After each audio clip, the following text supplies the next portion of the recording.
Сегодня мы пришли в сады Жардин. Мы только начинаем, но здесь уже очень красиво.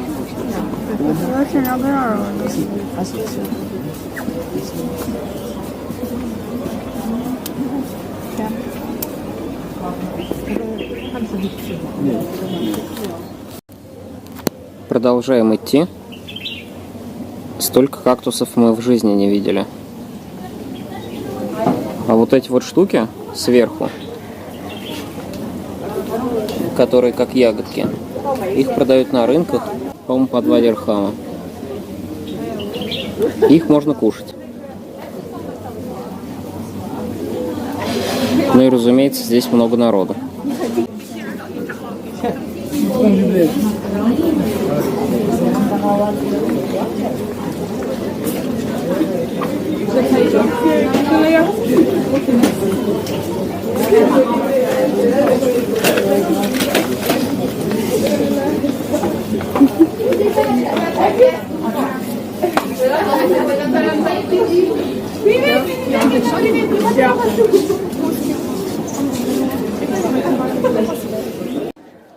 Снимаем красивый пруд с рыбками.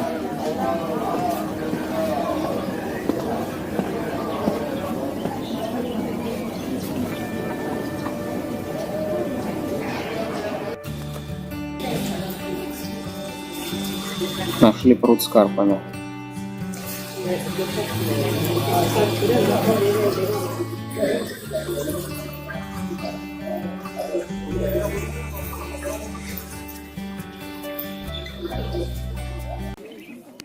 А вот тут растут бананчики. И мы их даже вчера пробовали, они очень вкусные. Но когда созреют. Еще один важный момент. Я бы назвал это не садами Жардин, а садами кактусов. Да, Вер? Знаешь, как Жардин? Неужели как кактус? Не знаю. Нам предстоит разгадать эту тайну. Делай как рыбень. Знаете, кто такой Сен-Лоран? Я нет.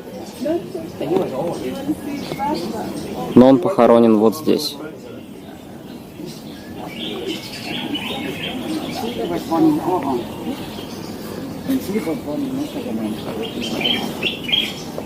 Keep on moving backwards, make it a bit more. Это постеры, которые рисовал Ив Сен-Лоран, точнее делал коллажи и высылал в свой модный дом в Марокко.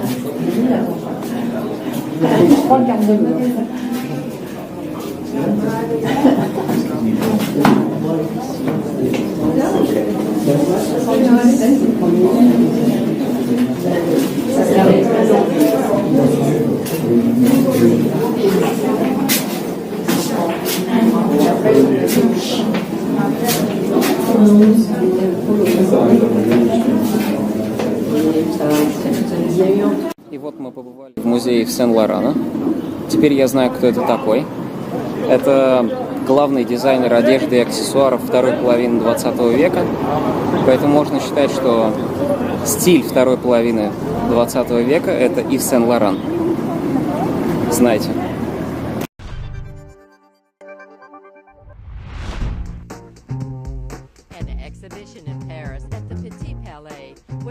Comprehensive look at the late Yves Saint Laurent's couture and pret-a-porter work ever to be shown to the public.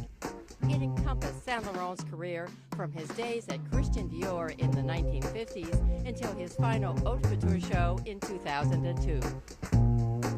It's a huge exhibition. There are over 300 objects in it, and I think that it kind of explores his sort of engagements that really in many instances lasted through his career, or certainly through several decades. The exhibition grouped the collections around various themes. One room highlighted the many pieces inspired by art and artists like Van Gogh, Mondrian, and Matisse. Yves Saint Laurent was also enormously influenced by exotic locations. You know, it's the kind of things that interested him, like the sort of exoticism of, well, the Maghreb and Morocco in particular, where, of course, he had two houses in Marrakеше and Tangier, and of India and of China and Russia and Spain.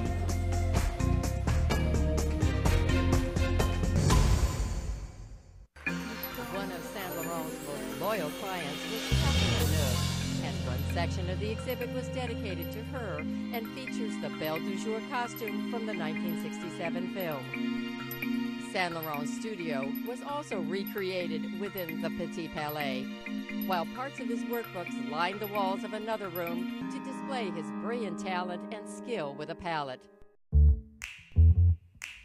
It's often said that Chanel gave women freedom and Saint Laurent gave them power.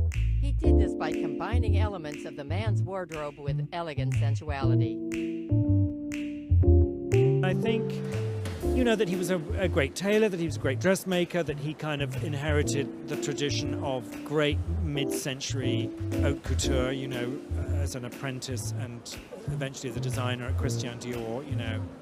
And then he married that to having a real spirit of what was happening in the contemporary world in the 60s and the idea of rebellion and empowering women, and he bridged this extraordinary chasm in a way with the most sort of elegant bridge. And obviously that, you know, he was just an absolutely, you know, a man of protean talent, you know, in so many areas. The work is just, I think, astonishing.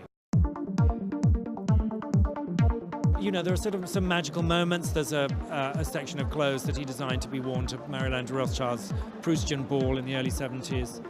And that is kind of that's an area that kind of deals with his imagination, and Proust was obviously a writer and a great cultural force that influenced him a lot. One of Saint Laurent's most recognizable silhouettes came from a 1971 collection that would be damned by the press and criticized for making women look like World War II prostitutes during the German occupation. This haute couture collection would actually go on to be one of his most influential.